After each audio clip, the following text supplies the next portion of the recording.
Tú naces con un apellido que todo mundo conoce. No es González, no es Ramírez. Es un apellido que está pegado en millones de coches, en anuncios, en películas, en la historia de un país entero. Y un día te toca sentarte en la silla donde se decide si ese apellido se salva o se hunde. Mi gente, hoy vamos a hablar de Ford, no de los coches de la empresa familiar detrás del logo, de cómo casi se truena y de lo que hizo para no morirse. Y la pregunta que quiero que tengas en la cabeza todo este episodio es esta. Si mi empresa fuera Ford, ¿tendría el valor de hacer lo que ellos hicieron para salvarla? ¿Sí o no?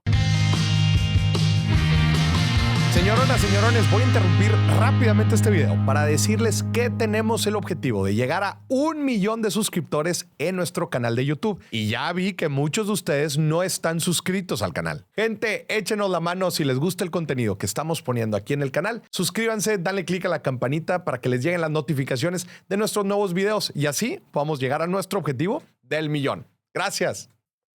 Señoronas, señorones, bienvenidos a un nuevo episodio de Dimes y Billetes, mi querido Kevin Montrat. Un gusto estar estás? Aquí. Bien, bien, gracias. Qué gran historia vamos a platicar ahorita. Realmente un gran legado y creo que muchas cosas han pasado que vamos a ver que vale la pena resaltar. Justo, y creo que esta no es la historia tradicional de Ford. No. O sea, mucha gente cree, ay, van a hablar de Ford, van a hablar de los autos, de las nuevas novedades, del modelo de negocio. No necesariamente.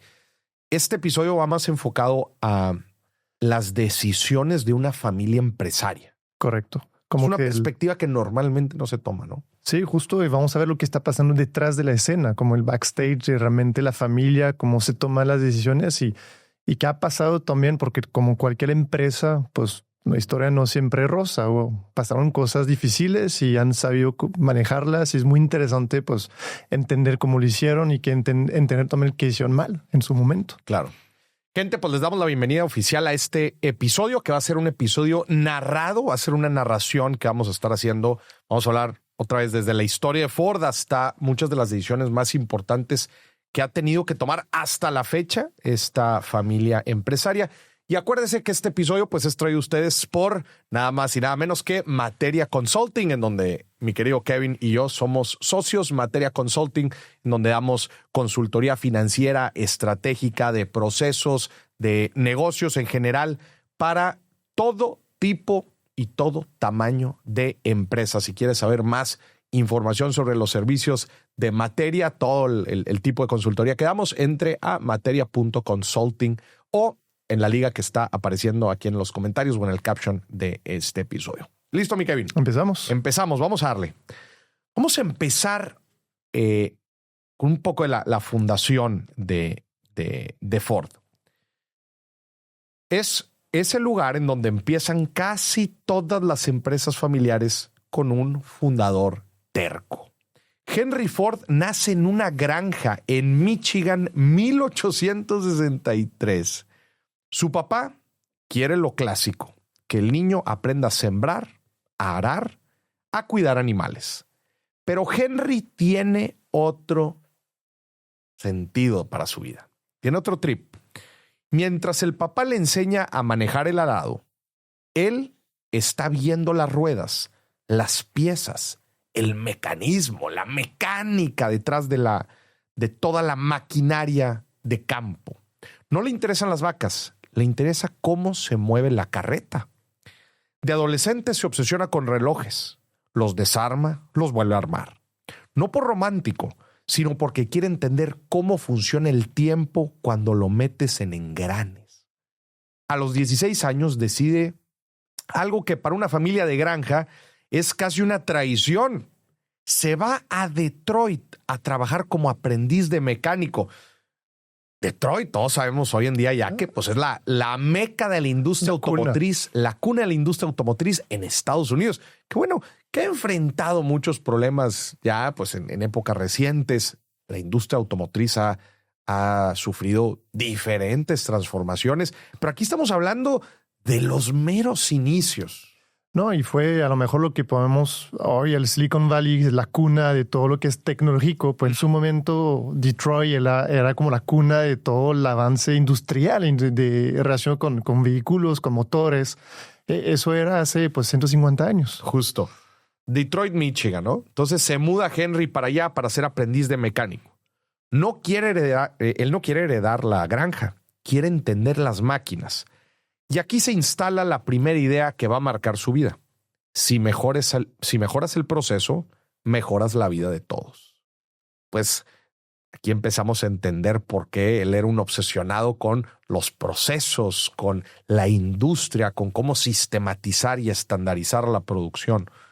Él no está pensando en ser empresario, está pensando en cómo hacer más con menos esfuerzo humano. Ahora, ojo con esto, porque muchos fundadores que nos escuchan se van a reconocer. Henry no solo es curioso, es controlador. Cree profundamente que hay una forma correcta de hacer las cosas, la suya. Y cuando más adelante crea su empresa, esa combinación de genio del proceso más obsesión por el control se convierte en el ADN de la compañía. Y empieza a maquinar Henry su forma de ver el modelo de negocio y una industria, mi querido Kevin, que justo está en un punto en donde va a sufrir una revolución. Porque antes de Ford, los autos, las máquinas, pues era un proceso muy artesanal. Artesanal es la palabra. Y muy pues, reservado para los ricos, para un cierto elite que se pueda comprar pues esos primeros carros de motor. Uh-huh. Pero pues el proceso no era nada institucional o automático. Claro, y Henry Ford fue una de las compañías que más aportó para democratizar el uso y el acceso a un auto. Sí. Al final de cuentas tenías que bajar los precios y por la forma de bajar los precios pues era sistematizando, era utilizar economías de escala. Y Ford fue uno de los grandes pioneros de eso. Y creo que agregaría en esa parte que hay algo común que ves en Ford con muchos empresarios hoy en día o la historia muy fuertes. Todos tienen una visión muy clara y muy diferente a los demás, uh-huh. que nadie a lo mejor en su momento entendía. Y todos, si podemos ver muchos personajes, era lo mismo. Él tenía su visión de cómo hacer, pues lo dijiste, más con menos, y ser muy controlador. Pues es su estilo también, pero eso es muy característica de muchos empresarios famosos. Ahora, si nunca has escuchado la historia de Ford, esto que vamos a platicar a continuación va a ser súper, pero súper interesante, porque es justamente el nacimiento de la empresa y cómo se empiezan a volver un gigante en la industria. En 1903 nace Ford Motor Company. 5 años después, en 1908, sale el famoso modelo T. No es el coche más bonito ni el más lujoso, pero es el coche que cambia las reglas del juego. Antes tener un auto era un lujo de ricos. Después del modelo T, el auto empieza a volverse aspiracional, pero alcanzable. Ese es un sweet spot, un punto muy, muy interesante comercialmente hablando. Producto que es aspiracional, pero con un poco de esfuerzo lo puede alcanzar cualquier persona. Y ahí es donde entra un mercado y un modelo de negocio súper, súper exitoso. ¿La magia estaba en el diseño? No. La magia estaba en cómo lo fabricaban. En 1913, Henry mete la famosa línea de ensamblaje móvil. En lugar de que un grupo de trabajadores rodee un coche y lo arme de principio a fin, esta era pues, la forma como artesanal de hacerlo, el coche es el que se mueve. Y cada persona hace una sola tarea repetida. A ver, si ahorita la gente se imagina una línea de ensamblaje en una ensambladora de autos, ¿no? Pues está el auto y ahorita ya pues son los robots, ¿verdad? Los que lo están poniendo cosas. No, incluso si han visto imágenes, avanza el carro automáticamente, como ya tiene su ritmo y nunca para. Y saben que tienen tanto tiempo para asamblar, pero todo está en su puesto y nada más tiene una función, una tarea en específico que hacer. Está sistematizado ya todo el proceso. Sí. Entonces tú puedes medir tiempos exactos, costos exactos, insumos. O sea, toda la cadena se conecta de una forma mucho más poderosa ahora que el auto es el que se está moviendo, no la gente, no un grupo de personas que lo van ensamblando. Ahorita pensar de esta manera ya es de que, pues es obvio, pues así le hacen todos, ¿no? Pues sí, pero en ese entonces no. Henry cambia la forma de fabricar para estandarizar la tarea, ¿no? Es casi como una coreografía industrial. Mira qué forma tan interesante de decirlo. Una coreografía industrial. El tiempo de producción baja brutalmente. El costo baja. Y Ford se convierte en una máquina de imprimir coches y a la vez dinero, ¿no? Y aquí esto también pues va mucho alineado a las teorías inclusive de Adam Smith de la especialización del trabajo. Bueno, pues yo no tengo que armar un coche de 0 a 100. Yo nada más tengo que poner la tuerca bien. Claro, y lo que implica es que tienes que tener gente menos especializada también, porque antes necesitabas a alguien que era todólogo, que sabía hacer motores, a soldaduras, a lo mejor, y ahorita no, nada más que un soldador muy bueno que más siempre soldar las mismas piezas. Claro. Lo haces mucho más sencillo en todos los sentidos, hasta reclutamiento de gente. Lo haces más especializado, más profundo en su conocimiento. Exacto, porque ahora necesitas al experto en pintura. Exactamente. Ahora necesitas al experto en neumáticos, el experto en vidrios y ¿no? O sea, en motor. Pero ese especialista es solamente especialista en eso. No, y esa misma persona es especialista. Si se especializa otra vez a pintar, pues todos los días va a entender cómo pinta mejor, más rápido, y va a ver cómo mejora su mismo proceso. Que cuando antes hacían de todo, pues muy difícil de ver cómo optimizo. Eso es lo más importante. Eficientizas el proceso, sí, pero sobre todo lo especializas y lo vuelves mejor. Claro. Ahora resulta que no por hacerlo en menos tiempo te va a salir mal. No, menos tiempo y te va a salir todavía mejor. Sí. Hasta aquí suena la historia perfecta del emprendedor visionario, pero vamos a ver las letras chiquitas. Para que la línea de producción funcione así de bien, como platicamos, Henry necesitaba gente estable y predecible, casi como robots, que es lo que tenemos hoy en día. Pero estamos hablando aquí otra vez, inicios de 1900. Hace 120 años. Henry hace algo muy famoso. Ofrece $5 al día a sus obreros. Un sueldo muy alto para la época. O sea, dijo, les voy a pagar bien, ¿no? Muy por encima del estándar de la época. Todo el mundo lo pintó como el gran benefactor, pero él tenía agenda. Con ese sueldo alto consigue lo siguiente. Número 1, reducir la rotación. Número 2, mantener a la gente agradecida y comprometida. Y número 3, tener más control sobre quién entra y quién sale. Obviamente tenía a la gente muy comprometida y pues esto le daba cierto margen de maniobra a él como líder, claro, o administrador. Es un modelo paternalista. Yo te pago bien, tú haces lo que yo digo y no me traigas problemas. Y de hecho, es bien interesante en la historia de Ford. Henry Ford tenía un departamento que se llama el Sociological Department. Su función era ir a revisar los hogares de los empleados para asegurarse que su estilo de vida era conforme a la cultura que quería Henry Ford, que no iba con sindicatos y que no había desviaciones de comportamiento. Y lo que hacía Henry Ford, si se veía un empleado, por ejemplo, que hace un sindicato, no tanto que lo despedía, le bajaba su sueldo. Entonces, no ganaba 5, ganaba 4 o 3. Eso era su manera de controlar a la gente y controlar que pues realmente su control, nadie, no había ningún obstáculo porque él sabía cómo pues apalancarse de ese sueldo tan alto. Yo, te va a pagar bien, pero si no contestas o si no sigues mis reglas, claro, va a bajar su sueldo. Pero ojo, pues ahí él otra vez se amortiguaba pues con un sueldo muy por arriba. Entonces decir, a ver, yo te voy a pagar muy bien, pero vas a seguir mis reglas. No, claro. Y funcionó muy bien. Y ahí la historia o lo que dice es que esos $5 fueron para que los mismos empleados pudieran comprar un auto. Es lo que yo he escuchado. Pero investigando un poco el tema, no fue la razón principal, fue cómo le doy un mejor sueldo para controlarlo mejor y tener esa palanca para bajarle si no corresponde a mí, si no sigue mis controles, pero sí. Toda una masterclass en compensación, tal cual, en objetivos y en administración. Es que es un buen punto. Si lo es así, creo que hay dos cosas que hizo muy bien Henry Ford. Todo el tema de procesos, de cómo sistematizar una tarea, hacerla más eficiente. Y el otro es cómo aplicó un esquema de compensación que no es el típico que, oye, nada más lo pongo a mis comerciales, no, lo pongo a mis empleados que están produciendo. Y qué interesante es. Y es que, a ver, hoy es más que evidente, pero en esa época en donde se estaban probando muchos de estos modelos, pues todos sabemos la eficiencia y los costos cuando se habla de un modelo de negocio industrial, pues es de lo más importante.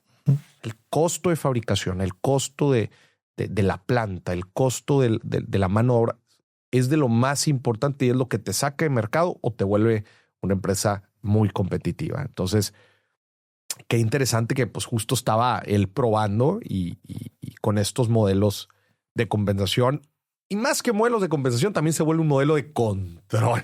Sí, yo creo que fue más un tema de control que compensación, pero sí. Un modelo de control que utilizaba un modelo de compensación muy particular. No, pues ese momento, otra vez, tener un sueldo tan alto, pues la gente era muy orgullosa y le daba un estilo de vida muy alto a comparación antes. Entonces, si le afectaba su sueldo tomar malas decisiones, pues obviamente se cuidaba más. Claro. Henry no quiere sindicatos, no quiere intermediarios, quiere una relación directa. Yo te doy, pero tú me obedeces. Tal cual. Y esto es importante porque desde aquí se empieza a marcar una cultura que vemos en muchas empresas familiares. Un fundador fuerte, gente que depende de él y muy poca tolerancia al conflicto interno. A ver, gente, acuérdense, aquí vamos a hablar de cómo va a evolucionar la empresa familiar. Entonces, obviamente, la cultura que imprime un fundador, el fundador después, conforme van pasando los años y empiezan procesos de sucesión y empiezan nuevas generaciones a entrar, el fundador tiene un rol importante que es ¿cómo le hago para que esta cultura empresarial que me hizo exitoso a mí trascienda mi liderazgo? Y cuando yo pase de ser director a ser presidente de consejo, y deja tú, y en un futuro ya cuando no esté yo ni siquiera en consejo, ¿cómo le hago para que esta cultura se mantenga? Y creo que ahí mi punto de vista es que tiene la clave. Lo primero es procesos. Si haces que la empresa, cualquier empresa, funcione, vamos a decir, sin ti, con procesos establecidos, que no dependa de que una persona sea todóloga, pero que cada parte del proceso lo pueda llevar muchas personas, pues ya hiciste gran parte del trabajo, porque ya hiciste una empresa que ya es más institucional. Entonces creo que el tema de procesos, la visión que tenía Henry Ford sobre los procesos fue esa clave para dejar una empresa familiar ya que pueda pues, seguir en el tiempo. Definitivamente la parte de procesos yo también complementaría con hay algo, le voy a llamar un je ne sais quoi, okay, pero hay como un ambiente, lo cual pues se traduce también como una cultura, ¿verdad? Que es la que se crea en una empresa, que involucra muchas cosas, entre ellas los procesos, el modelo de compensación, pero también cosas tan sutiles como reglas internas. ¿Cómo y quién toma decisiones? ¿Cuáles son los parámetros que rigen la operación? ¿Qué juntas hay? ¿En qué momento? ¿De qué forma? ¿Cuál es la relación entre el liderazgo y la parte operativa? O sea, es toda una cultura que cuando tú entras a una empresa familiar, ¿no? Nos ha tocado a nosotros sí. Al entrar a consultar empresas familiares que dices, hay una esencia de trabajo aquí. Y esa esencia es un reflejo del modus operandi del fundador. Sí, es un buen punto. Me acuerdo cuando entramos tú y yo a veces en procesos consultivos con empresas familiares también, había algo que se sentía y muchas veces yo me acuerdo el común denominador era, no, pues me siento una empresa familiar porque me tratan diferente de una empresa más, a lo mejor más corporativa, para decirlo así. Y sí, algo diferente. Y hablando a lo mejor del caso de Ford, pues, ¿qué llevó también a aumentar tanto el sueldo de los empleados? Quizá un componente de lealtad hacia la marca, hacia la empresa. Dice, oye, pues a mí me dieron una mejor calidad de vida. Entonces, como que tengo que hacer crecer también la empresa. Como fue un tema, un win-win, quizá dentro de la cultura que se creó, y creo que estuvo muy interesante eso. Ford empieza a crecer. Se vuelve un monstruo industrial. No solo eso, un símbolo de Estados Unidos. Pasan las décadas, Henry muere. Llegan nuevas generaciones, pero algo se mantiene. El apellido Ford no solo está en el logo, está en el control de la empresa. En los años 50, cuando Ford sale a bolsa, la familia se asegura de que aunque la empresa sea pública, ellos tengan un tipo de acciones especiales. Esas acciones les dan poder de voto desproporcionado. Es un mecanismo que utiliza la empresa para asegurar seguir teniendo el control de las decisiones importantes en la empresa, aun y cuando la empresa, para ese entonces, ya era una empresa que cotizaba en bolsa. Es decir, las acciones se vendían al público inversionista. Qué complicado. Yo te pregunto, si tienes la oportunidad de invertir en una empresa sabiendo que tu dinero no tiene valor, que alguien más va a tomar decisión y no tú, ¿lo harías? Es complicado, ¿verdad? Porque ahí empieza, bueno, a ver, ¿y cómo funciona este voto desproporcionado? ¿Quiénes son las personas que están en el liderazgo?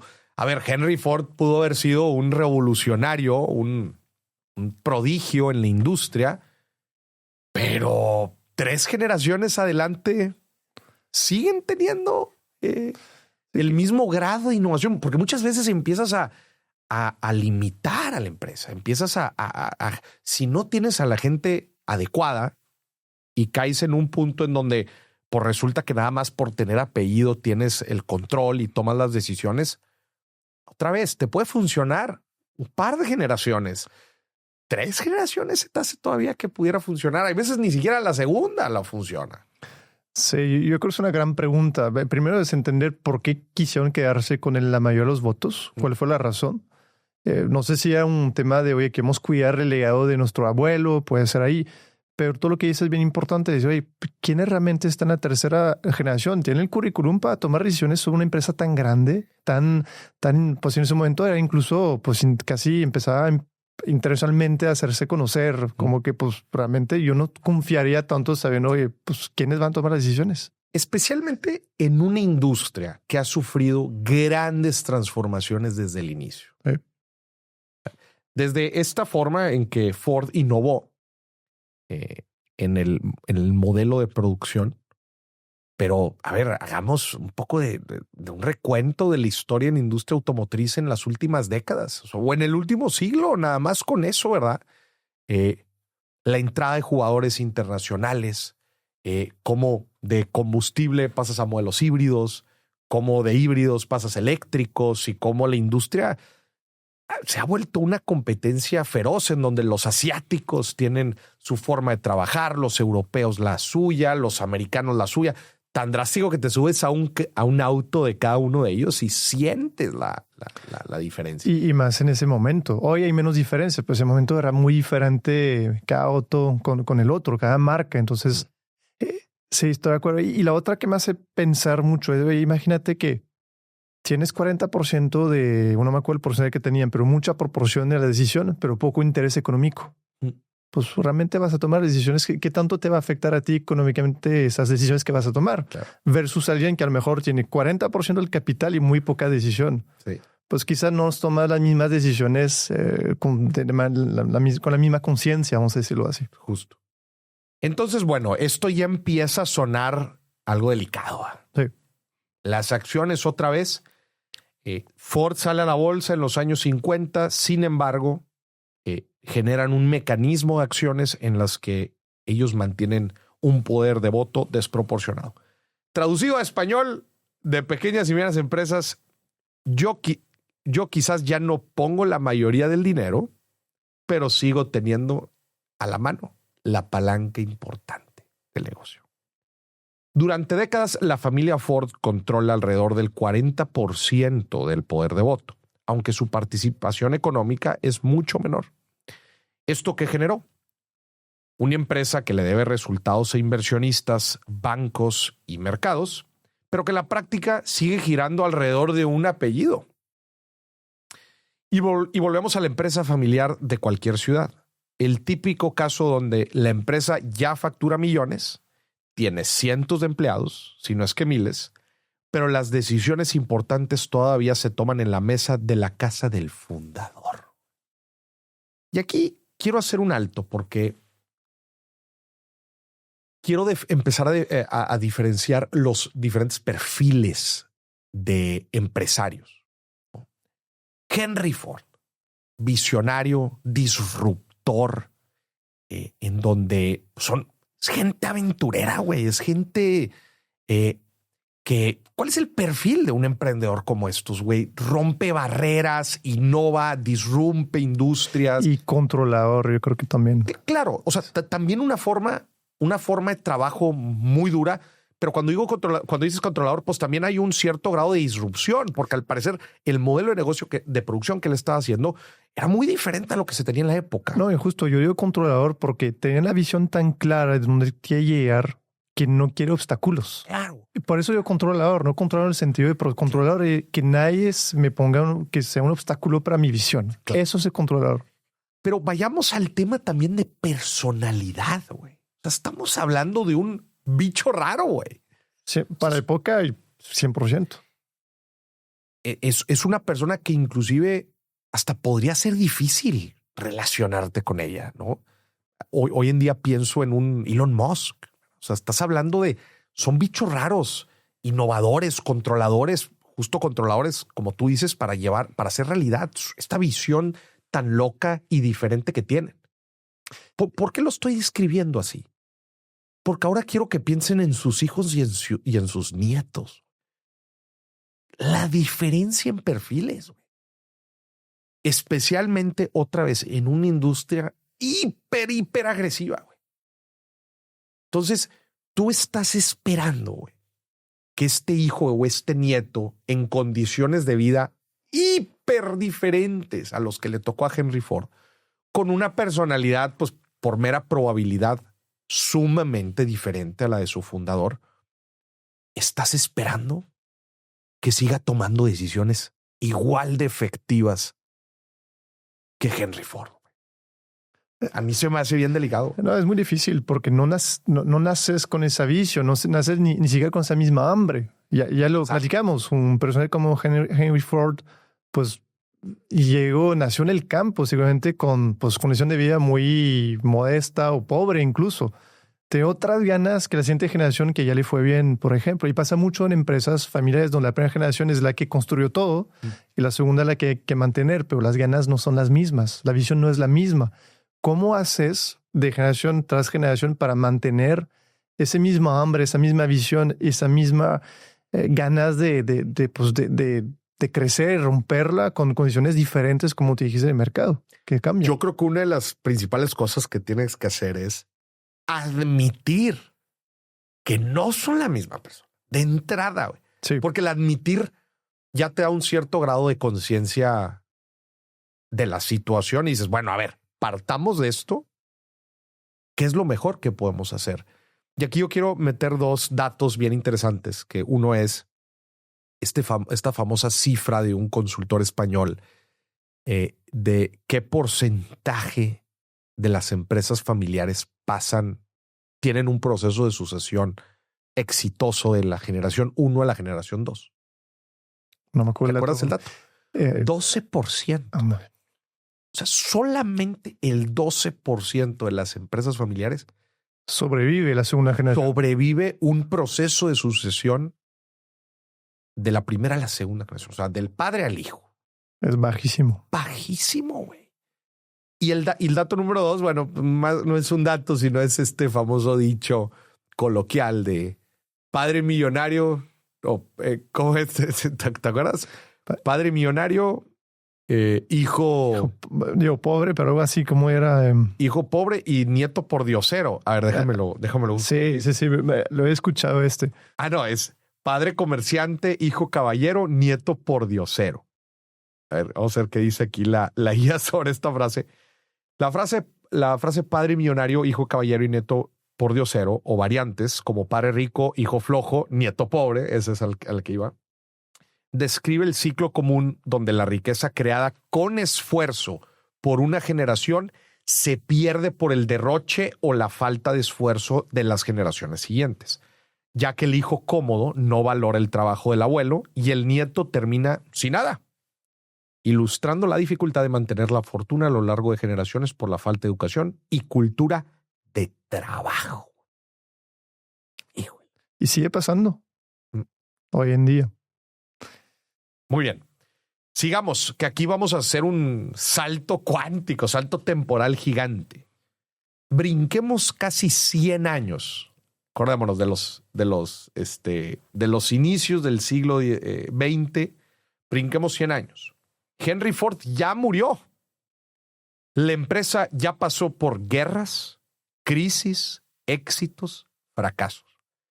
Y ahora la historia se mueve a otro hospital. En Detroit, 1957. Ahí nace William Clay Ford Jr., o también llamado Bill Ford. No es cualquier bebé, él es bisnieto de Henry Ford por el lado del papá y bisnieto de Harvey Firestone, el fundador de Firestone, las llantas. Y ahí puedas pensar, ves, dos apellidos fuertísimos y no, pues ya tiene todo para tener éxito. Este cuate trae en el acta de nacimiento las llantas y el coche, güey. Literal. Güey. Desde niño, Bill crece en una familia donde la empresa no es un lugar donde trabajas, es el tema de todas las comidas. Imagínate, güey. Imagínate las conversaciones en esa mesa. Estudia historia en Princeton, se gradúa en 1979. Historia. Se estudió historia, no ingeniería ni finanzas. Y luego se va a hacer una maestría en administración en MIT, ¿no? En 1984. Traducción, entiende de dónde viene la empresa y aprende cómo se supone que se debe administrar una, ¿no? Eso es lo que hace un MBA, ¿no? Famoso MBA, una maestría en administración. Y pues no la estudió en cualquier lado, la estudió en MIT. Una de las mejores universidades del mundo. Ese mismo 1979, con 22 años, entra a trabajar a Ford Motor Company. No entra directo a la oficina del príncipe heredero, entre comillas. Bill pasa por áreas de product development, o sea, desarrollo de producto, puestos de staff en general en el área de finanzas. Inclusive entra por la división de climas, de control de clima, ¿no? En donde se enfoca en mejorar la calidad y rentabilidad. En los 90 ya empieza a jugar en ligas más altas.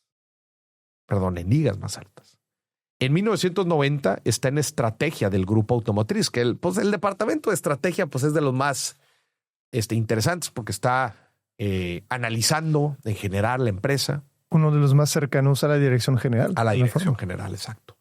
En el 94 lo nombran vicepresidente y jefe de Commercial Truck Vehicle Center, que es la división de trailers de Ford. En el 95 deja la operación para presidir el Finance Committee del Consejo, que es el comité financiero del Consejo. Y hay un evento clave. En el 88 entra el Consejo de Administración de Ford, que es este órgano más alto en el gobierno corporativo. Ahora está la Asamblea de Accionistas, pero está el Consejo de Administración, quien evalúa y selecciona al director general. Ahí no solo es el chavo de la cuarta generación que trabaja en la empresa. Ahí es uno de los que decide desde arriba. Y hay algo, viendo eso, pues todo otro tema de gobierno corporativo. Pero algo me preocupa cuando veo algo así, sin hablar de lo que sigue en la historia. Pues ya empieza a haber un tema de hijo así parte. Trabaja en la empresa, toma decisiones y aparte está en el consejo para aprobar ciertas decisiones. Claro. Entonces hay un desbalance que yo estoy viendo ahí en la historia que pues pasa mucho en empresas. Soy el director y aparte apruebo todo lo que digo. Tiene que haber ahí un importante nivel de separación Correcto. entre el consejo, que otra vez es el órgano que supervisa, aprueba, rechaza, pero supervisa la operación del negocio. Que la operación del negocio parte del director general hacia abajo. Uh-huh. Pero hay un mecanismo de rendición de cuentas entre el director general y el consejo. Es decir, en una empresa 100% institucional, el consejo de administración selecciona al director general. El director general le da resultados, consejo. Le entrega resultados al consejo. Inclusive el consejo aprueba su compensación. ¿Cuánto vas a ganar, papá? Y en caso de no estar de acuerdo con la operación, de no pasar la evaluación definida por el consejo es el encargado de cesar al director general y contratar a alguien más. Exactamente.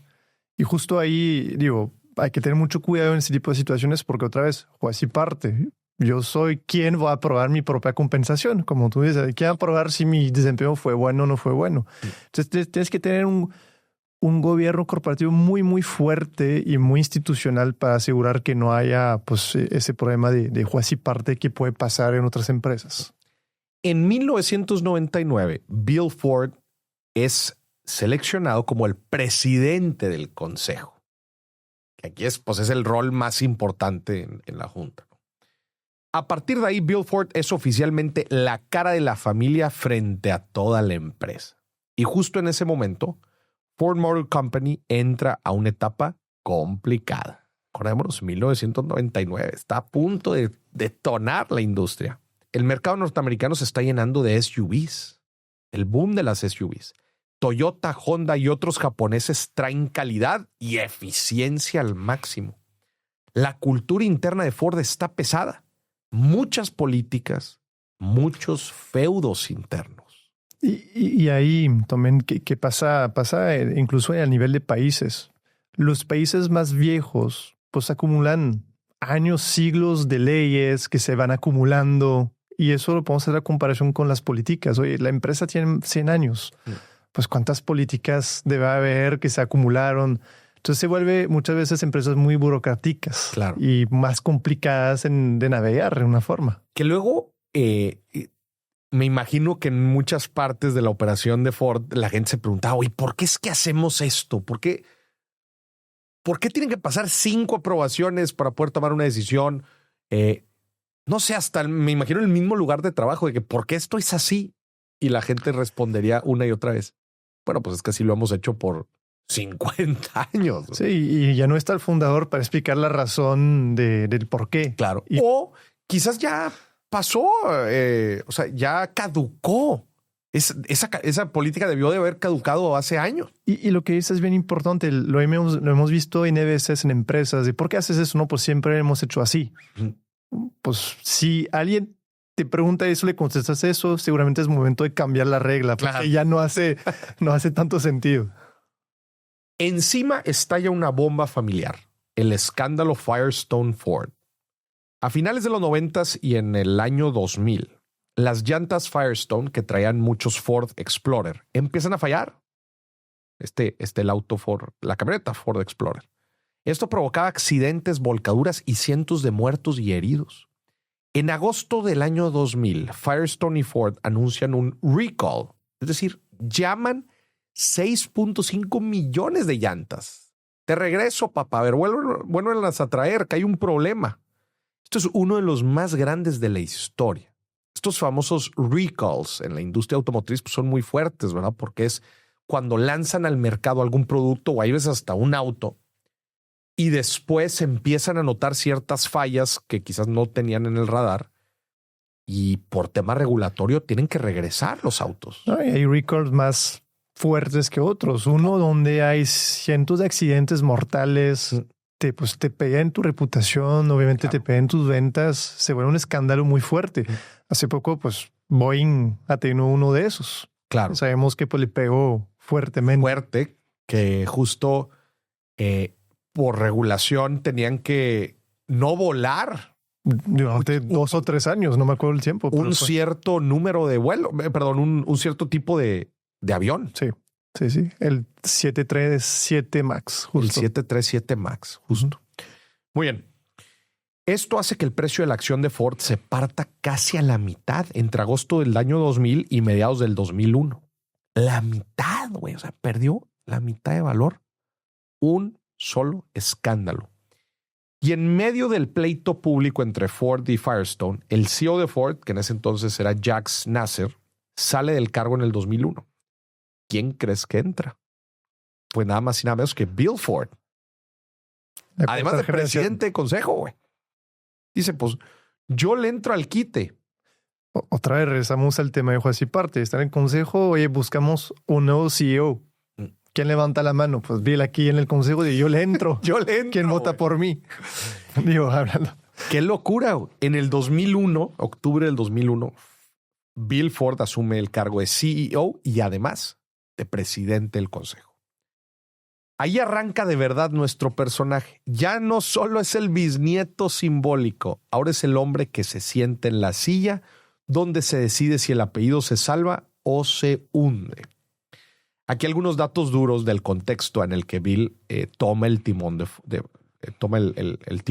Ford. 2001, Ford reporta una pérdida de 5.000 millones de dólares ese año.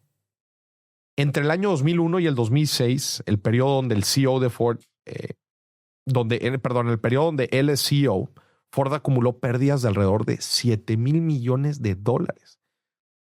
Y la participación de Ford en el mercado de autos de Estados Unidos cae del 23%, que fue en el año 2000, a 17% en el 2006. O sea, va claramente en una trayectoria negativa.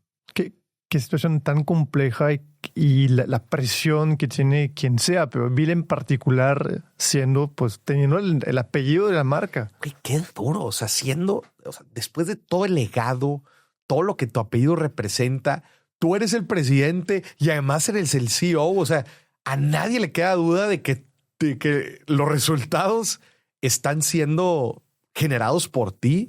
Güey, qué presión tan dura. No, y ahí, por más que digo que hubo a lo mejor un tema de juez y parte, pues qué huevos tuvo de decir, yo le voy a entrar a tratar de rescatar la empresa y a poner mi apellido también dentro de la ecuación. Tú lo dijiste, güey. ¿Qué cojones? Ándale. ¿Qué cojones de Bill Ford?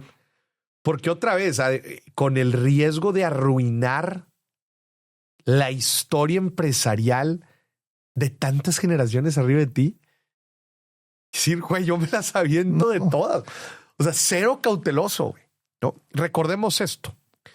Mientras todo esto pasa, la familia Ford controla alrededor del 40% del voto en la empresa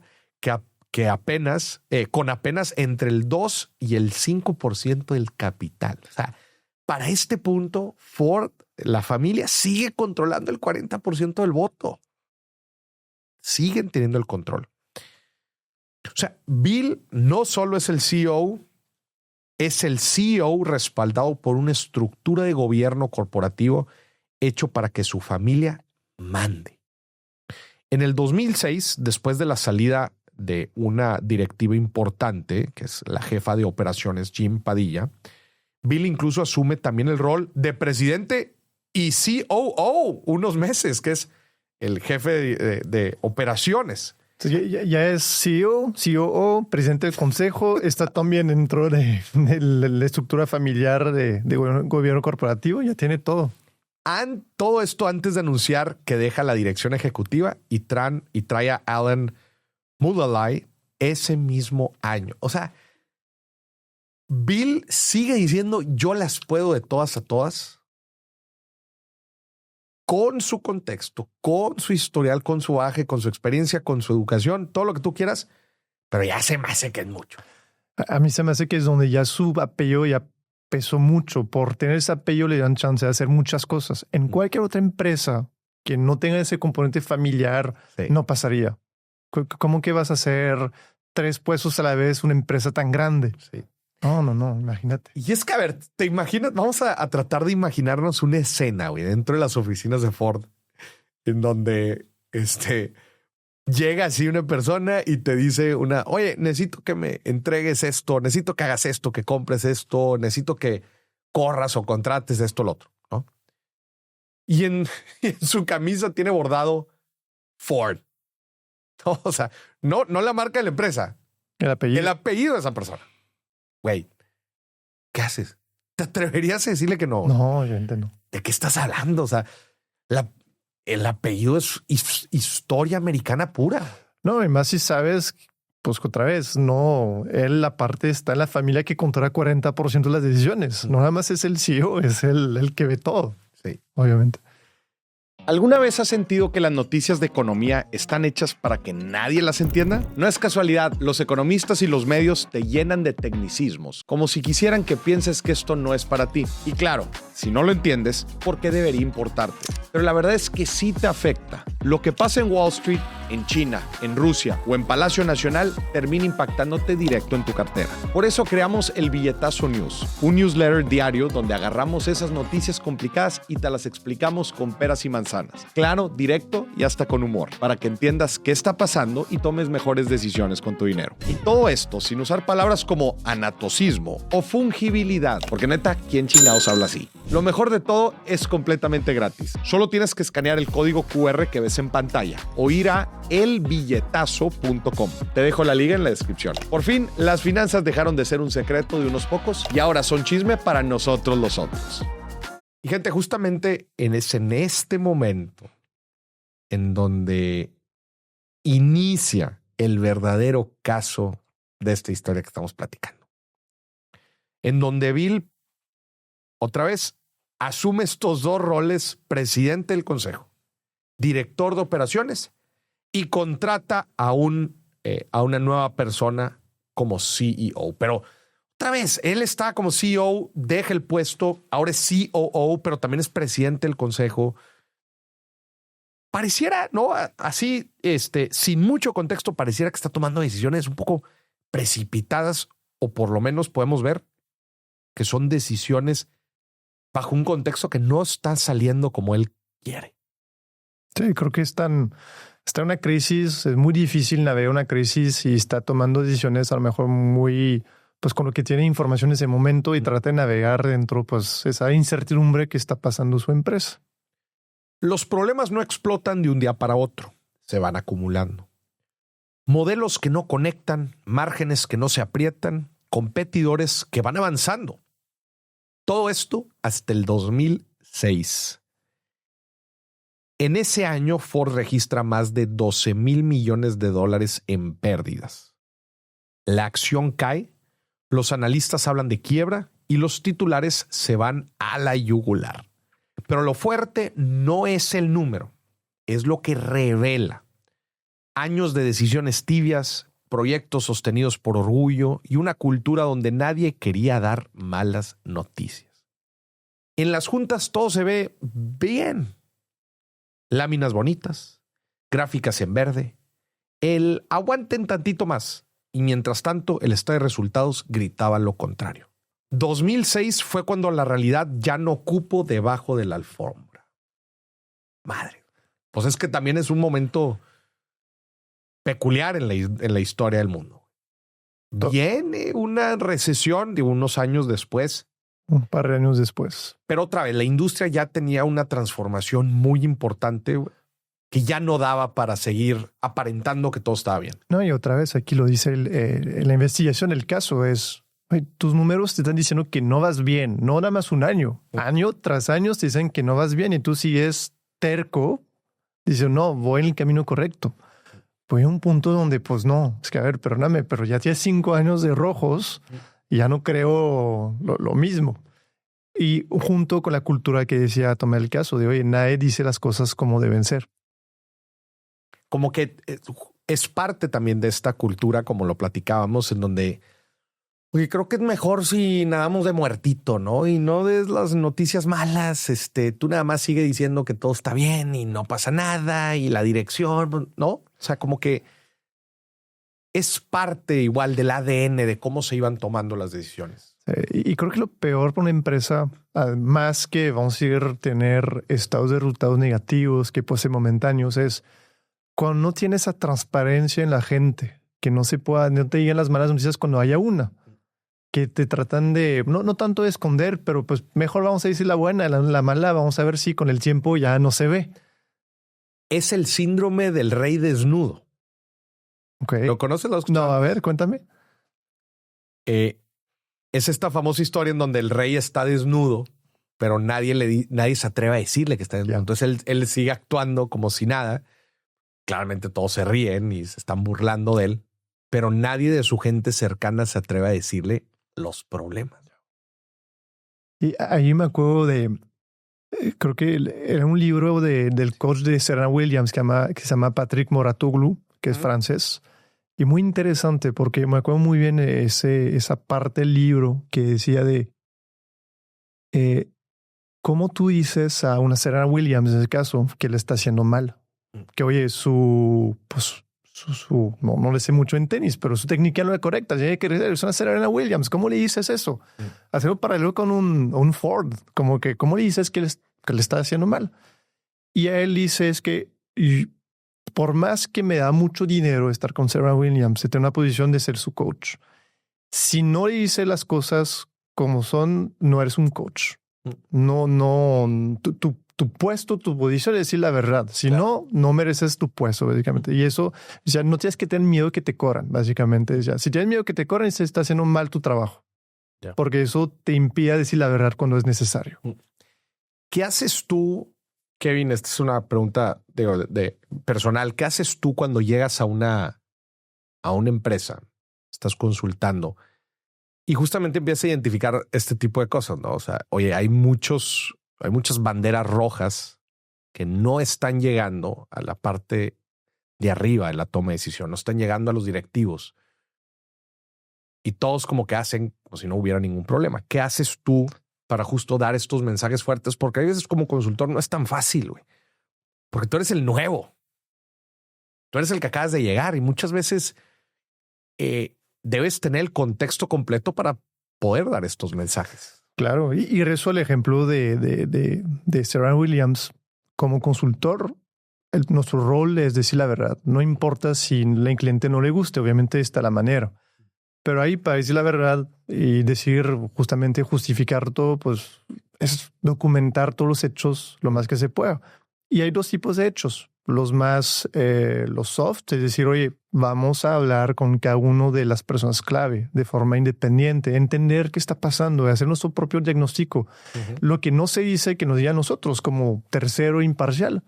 Y también vamos a ver de manera objetiva los números, vamos a ver cómo está la empresa, vamos a conjuntar los dos. Y de eso ya podemos hacer un mensaje que sea poderoso y justificado, que haya materialidad de lo que vamos a decir, que no sea, oye, yo creo que, no es que yo creo. Vimos todo eso, dice que. Claro. Datos. Y la ventaja que tenemos como un consultor es que otra vez, pues somos terceros. Claro. No tenemos un puesto, no nos da miedo de decir las cosas como son, porque nos contratan para eso. Y es más fácil para nosotros decir ciertas cosas que el empleado que a lo mejor tiene 20 años en la empresa, que ese empleo pues depende pues su ritmo de vida y pues tiene un poco más de miedo de decir las cosas como son. Justamente eso es lo que muchos de nuestros clientes valoran, que es el hecho de que un tercero pueda con una mirada fresca analizar y entender las problemáticas de la empresa actual y obviamente las barreras que están limitando el crecimiento. Porque luego sucede la famosa ceguera de taller. Todos los directivos, los ejecutivos, los operadores llevan años y años y años haciendo las cosas de la misma manera, que tiene que venir alguien de afuera y decirte, oye, espérate, hay una forma diferente de hacer las cosas. Y eso es lo que se valora mucho. Creo que eso define mucho también algunas empresas que se quedan en el camino y otras que sí logran crecer, que entienden que analizar y retar a la empresa con una visión fresca, limpia, es súper valioso en un proceso de mejora continua. Y sí, yo complementaría justo lo que decimos de datos. O sea, no es lo mismo decir yo creo que se está yendo por un camino equivocado, yo creo que esta decisión fue correcta o fue equivocada. No es lo mismo nada más decirlo por decirlo que decir no, mira, y este es el fundamento y estos son los datos y mira, esta es la realidad de lo que está sucediendo. Sí, por ejemplo, hay datos duros y datos más softs, como entrevistar mucha gente. Yo pongo mucha importancia en ese proceso, por más que son entrevistas. Y muchas veces lo hacemos de una forma confidencial en el sentido de, oye, llevamos después con el socio, con la familia, Decimos, oye, pues han dicho esto. Pero no estamos diciendo, oye, Morris dijo esto. No, es, oye, estamos hablando para la empresa, no poniendo pues en alto una persona o afectándola. Entonces eso ayuda mucho a que la persona pues se abra y nos diga realmente cómo suceden las cosas. Y ese es el primer paso, ese como el diagnóstico, entender dónde estás. Porque si no entiendes dónde estás, no puedes mejorarte. Claro. A ver, quiero que la gente que nos está viendo y escuchando se imagine esta escena. Oficina de Bill Ford en el 2006. Ya es de noche. Imagínate. El edificio casi vacío, pero siguen prendidas las luces de finanzas, legal y la suya. En el escritorio, un reporte lleno de números rojos. Un recorte sobre la peor pérdida en la historia de Ford. Y una foto vieja de Henry Ford junto a un modelo T, güey. Imagínate esa escena, güey. Bill la mira y le retumba una idea que jamás diría en voz alta. Estoy a nada de ser el Ford que quebró la empresa familiar. Qué difícil. Imagínate, güey. La presión. Nieto de Henry Ford, güey. Oh, y la bola que tienes en la panza nada más pensando en eso es... Qué difícil. Porque en el 2006 no es drama para vender libros. Es realidad. Pérdidas históricas, mercado cayéndose, acción arrastrándose. Y analistas de la televisión preguntándose si Ford iba a sobrevivir o no. Y lo más delicado, la empresa está diseñada para que la familia mande. Acciones con supervoto, poder fuerte en el consejo, una cultura interna que lo ve como el jefe Ford desde el momento en que entra al edificio. Antes de pensar en hacerse a un lado, Bill intenta lo típico de cualquier dueño de empresa familiar cuando todo se empieza a incendiar. Reestructuras, recortes, cambio de ejecutivos, discursos de eficiencia, planes de cómo darle la vuelta al problema. En el consejo se presentan estrategias, planes de 5 puntos, ajustes por todos lados, pero los resultados no cambian a la velocidad necesaria. Acuérdate, esto ya está cambiando. Ya son los 2000, güey. Ya con la tecnología y con el nivel de competidores en la industria, todo esto se está moviendo demasiado rápido. Ese es el clásico escenario pyme. Cambias al gerente de ventas, al contador, al proveedor, pero no cambias al que toma las decisiones desde arriba. Y ahí quiero agregar algo que es muy de Estados Unidos. Cada trimestre tienen que reportar cómo van a la bolsa. Entonces cada 3 meses te van a juzgar. Tienes 3 meses para tomar mejores decisiones porque cada 3 meses te van a juzgar. Entonces te queda muy poco tiempo para decidir rápidamente. Te van a juzgar y la presión aumenta y eso se vuelve en un ciclo vicioso. O sea, cada trimestre que empieza te quedan 90 días para mejorar. Órale. Y ahora 89. Y ahora 88. Órale, güey. Y muchos de los cambios estructurales que la empresa necesita son cambios de mediano plazo. Güey. O de largo plazo, incluso. O de largo plazo. Cuando haces una planeación estratégica, no todo lo puedes hacer de inmediato. Hay cosas que son cambios más de largo plazo. Y más una empresa tan grande. No puedes hacer cambios en 90 días, imposible. Y qué feo que cada 90 días saca tu reporte y ves el precio de acción cómo reacciona. Es esto juicio. Claro, un juicio inmediato y además un juicio claramente monetario. Sí. Y entonces le cae un pensamiento a Bill, pues un pensamiento bastante incómodo. No importa cuántos cambios haga, mientras yo siga tomando las decisiones clave, todo va a seguir orbitando alrededor de mi manera de ver el mundo. Y su manera simplemente ya no alcanza. Imagínate, güey, una junta de consejo, mesa larga, consejeros externos, los directivos clave, la familia. Pasan las filminas, proyecciones, pérdidas y deudas. Llega el momento que casi nunca salen comunicados. Bill toma la palabra y en esencia dice, hemos intentado ajustes, recortes, planes. Yo he dado lo mejor que tengo y no está siendo suficiente. Ford necesita algo que yo ya no le puedo dar solo. Para una empresa familiar, eso es un terremoto. Lo normal es aferrarse, cerrar filas y culpar al mercado, al gobierno o a los empleados. Aquí pasa lo contrario. El bisnieto del fundador reconoce que él también es parte del problema y plantea lo impensable. Traer a alguien de afuera, No un primo, no un amigo, un profesional. El consejo hace lo que muchas familias les da pavor: abrirse a un CEO externo de verdad, con autoridad real, no un directivo de adorno al que le revisan los viáticos y así todo el tiempo. Empiezan con headhunters, entrevistas directas y análisis. Y aparece un hombre, Alan Mulally. Viene de Boeing, no es del clan Ford ni hombres de coches. Híjole, güey, riesgoso. Su reputación: agarrar organizaciones complejas y volverlas manejables. Para algunos es un sacrilegio doble, para otros exactamente lo que necesitan. En el primer encuentro serio, Bill pone la realidad sobre la mesa: pérdidas millonarias, portafolio disperso, cultura defensiva, mercados en contra.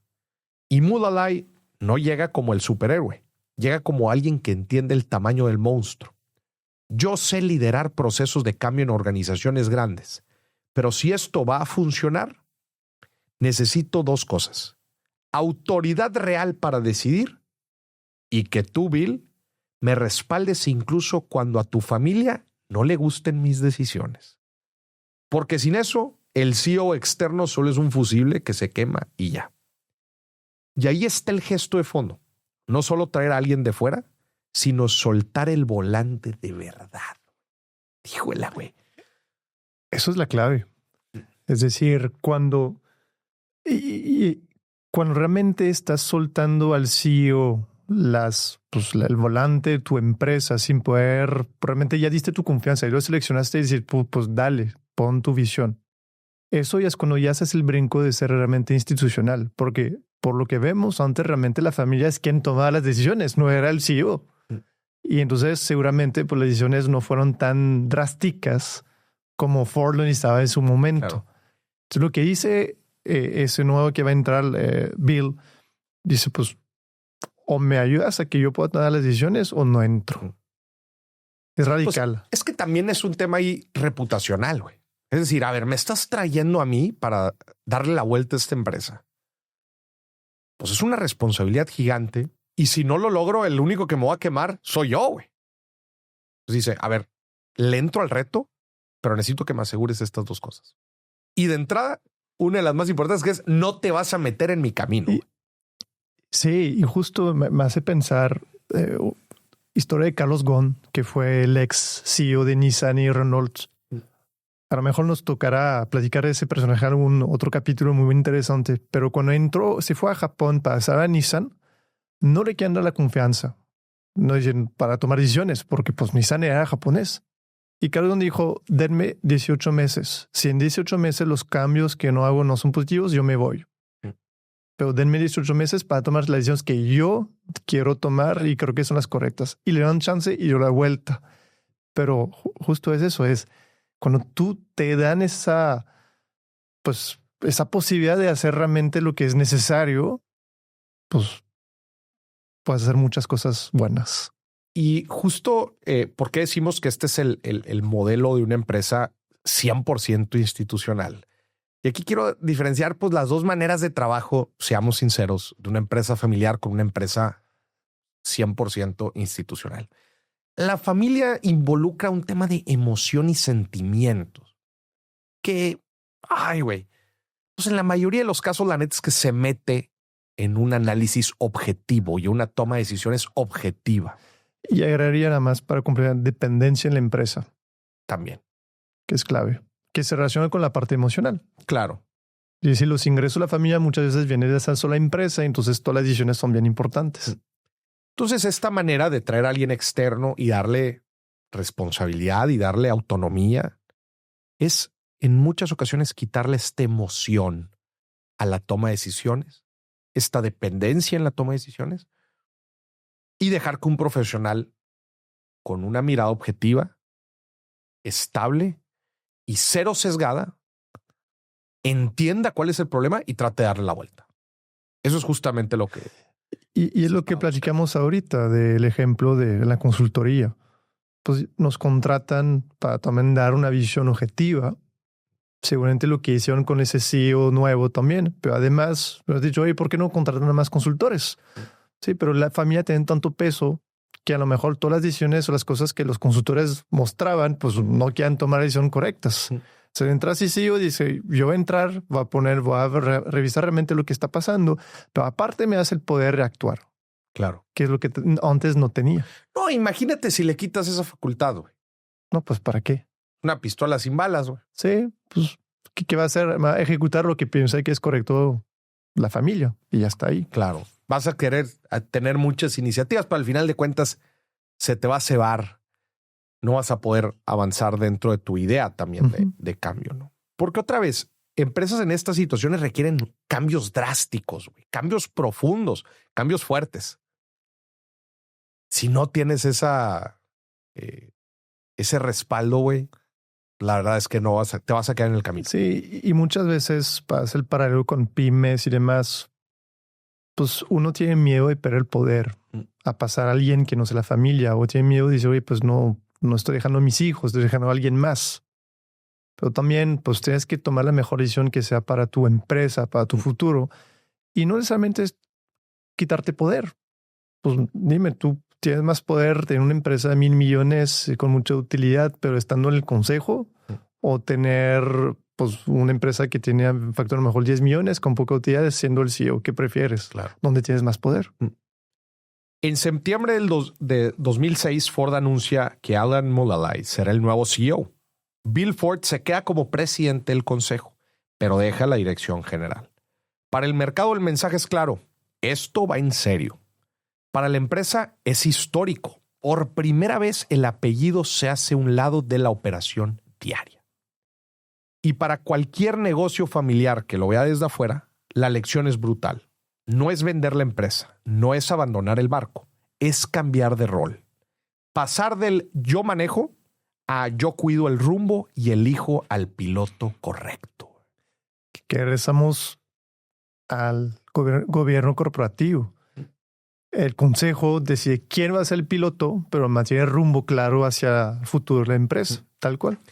Después de más de 100 años, se toma una de las decisiones más difíciles dentro de la empresa de Ford, que otra vez, como externo, se nos puede parecer una movida obvia, necesaria, pero lo que eso representa para una de las empresas más emblemáticas de Estados Unidos, güey. Una empresa que estuvo en las guerras mundiales, güey.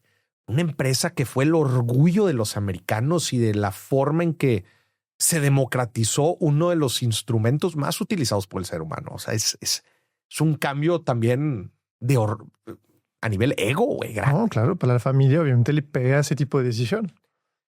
Pero es la única forma de pasar que la empresa siga pasando generaciones de una forma. Platicaste que nada más 12% sobrevive en la segunda generación. A falta de un Henry Ford que fue el fundador, visión tan fuerte, controlador, que si obviamente pues después la familia no es así, pues necesitas ver que necesita la familia o la empresa para seguir creciendo y esos cambios se me hacen muy positivos. Pues hasta ahorita la verdad es que bien interesante esta historia. Esta es una perspectiva otra vez diferente a lo que normalmente se ve o el público ve de una empresa pues tan interesante y tan importante. Con tanta historia. Y creo que lo que vimos es muy interesante y se puede hacer una comparativa con muchas pymes desde, oye, que llegó ese fundador con una visión fuerte hasta pues un cambio de generación donde empezaron las dificultades y donde dijeron ya hasta ahí llegué. Me pongo a pensar, güey, obviamente analizando y viendo lo difícil que fue tomar esta decisión en la década en la década del siglo XX, güey. ¿Cómo se extrapola eso a la realidad de ahorita, güey? O sea, ¿qué pasa si Ford hubiera iniciado en los 2000? Y la pregunta va más enfocada a la velocidad del cambio. No. ¿Tú estás de acuerdo que la velocidad del cambio en el siglo XX no es la misma que el siglo XXI? No. Y por eso lo trato de aterrizar a las pequeñas y medianas empresas hoy por hoy. O sea, empresas que están haciendo su transición, sus procesos de sucesión, sus cambios generacionales ahorita, güey. Nos ha tocado verlo. Sí. Los hijos traen ideas, traen nuevas tecnologías, nuevos sistemas, nuevas formas de hacer las cosas, pero chocan constantemente con el fundador, que la neta tiene mucho más trayectoria. Las cosas le han salido bien, pero que desgraciadamente por el nivel de cambio que vimos hoy en día, muchas veces lo que te funcionó por 20, 30, 40 años no es lo mismo que te va a dar el resultado en la década de los 2020 o 2030. No, y se aceleró el mundo. Yo creo que hace 100 años, cuando Henry Ford empezó, pues se puede dar el lujo de esperar 10, 20, 30 años porque sí avanza el mundo, pero no la velocidad de hoy. Hoy, claro, es el mundo. Entonces, hoy, pues sí, yo creo que hay que siempre cuestionarse y no cada 10 años, cada año, y si estoy haciendo es lo correcto y si va en la dirección correcta. So, a ver, el tema de la gasolina. Bueno, en todo el siglo pasado, 100 años, fue hegemónico el tema de gasolina. Ahorita vemos en 20 años se ha transformado, oye, híbridos, diésel, eléctricos, y ahorita está probando hidrógeno, combinación de varias en apenas 20 años. Y si lo ves con tu ejemplo de gasolina, el actor más importante, que es Arabia Saudita, esos países, ya tiene el chip de hoy que sigue mañana. Por más que todavía les da muchísimo dinero, son bien rentables. Ahorita dicen, tenemos que preparar nuestro mundo para en 20, 30 años, cuando nuestra primera fuente de ingreso pues no va a ser la misma. Porque saben que hay cambios que están y ya tienen la visión ya a largo plazo. Aquí es donde yo creo que es uno de los grandes valores de estar haciendo un episodio como estos, narrado en donde, a ver, nos acabamos de aventar 100 años en una hora. Y creo que es el símil de lo que vivimos hoy en día.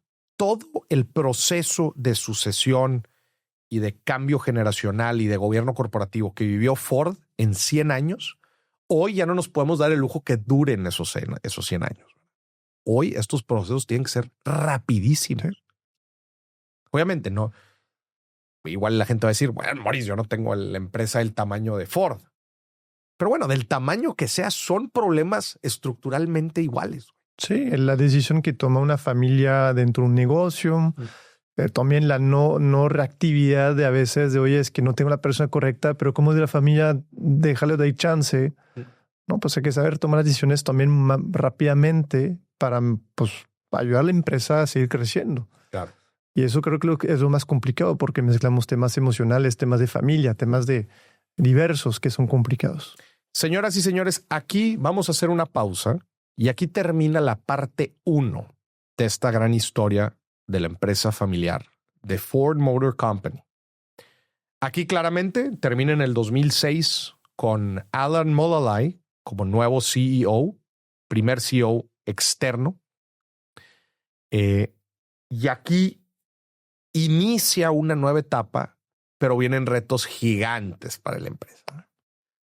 Viene la crisis del 2008. Vienen crisis operativas.